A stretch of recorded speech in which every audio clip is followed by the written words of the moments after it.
Tere, mina olen Ingrid Maadvere ja nüüd vaatame, kuidas siis Google Meeti koosolekul vestelda ja mis võimalused seal on.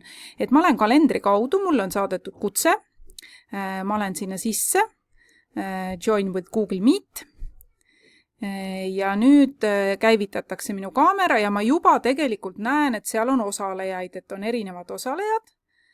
Ma panen liitu kohe. Nii, ja nüüd ma olen kõnes sees. Mul on praegu mängukõne.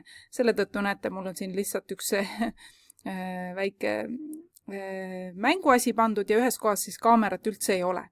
Nii, aga mismoodi siin koosolekul siis käituma peaks? Esimene asi, kui ma tulen sisse, siis tavaliselt ma võtan siit selle chati ja ütlen näiteks tere.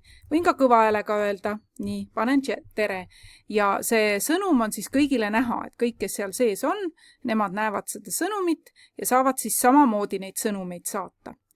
Siis on võimalik siin tegelikult ka kontrollida üle, et kuidas mu kaamerad ja mikrofonid töötavad, et siin, kui ma klõpsan heliseadete peale, võt selle väikse linnukese peale, siis ma saan näha, milline mikrofon mul töötab ja millistest kõlaritest ma kuulen, et kui teil neid on rohkem, näiteks kaameraid või asju, siis ma saan valida erinevaid, et kui mingi asi ei tööta, siis tasub siit vaadata ja mõnikord on vaja siit ülevalt riba pealt ka lubada. Et näete, minul on kõik lubatud, kaamera, mikrofon, heli, kõik on lubatud, aga mõnikord on siit keelatud, siis ma saan siit selle määrata. Ja kui nüüd keegi tahab veel osaleda, siis tegelikult ma võin ka, kui ma kopeerin siit ülevalt selle lingi, siis tegelikult ka see ülemine link jagamiseks hästi töötab. Nii, mis reaktsioone siin saab panna? Kui mul on küsimus, ma saan tõsta käe. Ja siis kõik näevad seda ja koosoleku juhataja saab mulle sõna anda. Kui ma ei taha kätt üleval hoida, siis ma klõpsan uuesti käe peale. Siis on sellised reaktsioonid, et kui on palju inimesi, siis võtan saada reaktsioon ja ma võin näiteks, et ma olen kellegagi nõus, siis ma panen sellise pöidla püsti. Ja see pöial püsti siis tähendab, et ta läheb siit niimoodi üle selle ekraani, et kõik näevad.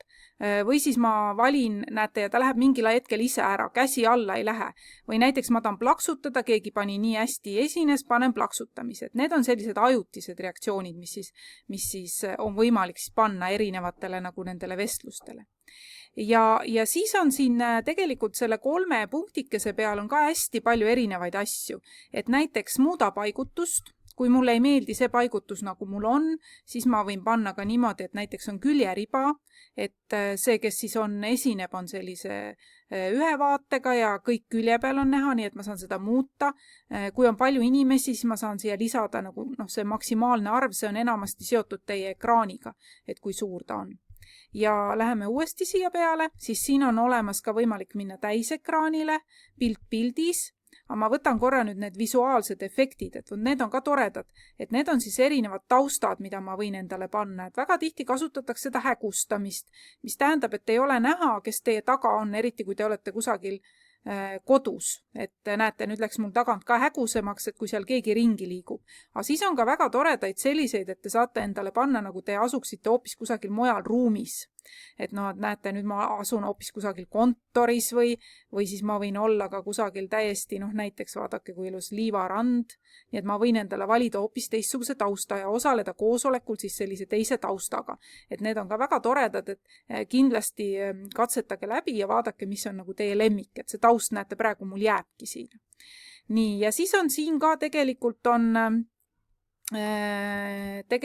ma siit tulen nüüd praegu ära, ma näitan nüüd veel siit paremalt poolt, et siin selle info peal on koosoleku üksikasjad, siin ma näen, millal see koosolek oli ja ma saan kopeerida seda linki, siis selle inimeste peal ma näen nüüd, kes siis parasjakult koosolekul osaleb ja kui mina olen ka koosoleku juht, siis tegelikult ma saan vaigistada mikrofoni, et praegu nüüd öeldakse, et kõik siin praegu mikrofonid on kinni, aga tegelikult kui keegi kogemata hakkab rääkima, siis koosoleku juhataja saab seda mikrofoni vaigistada.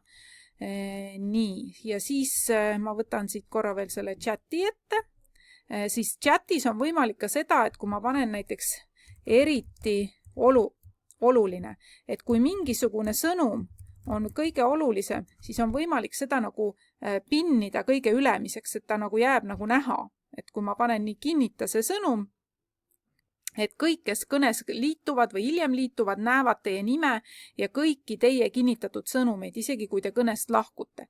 Et näete, kinnitatud sõnum, eriti oluline, sest et muidu on niimoodi, et kui teised tulevad kõnesse sisse, siis nemad näevad neid sõnumeid alles sellest hetkest, kui teie olete need sõnumid siis saatnud.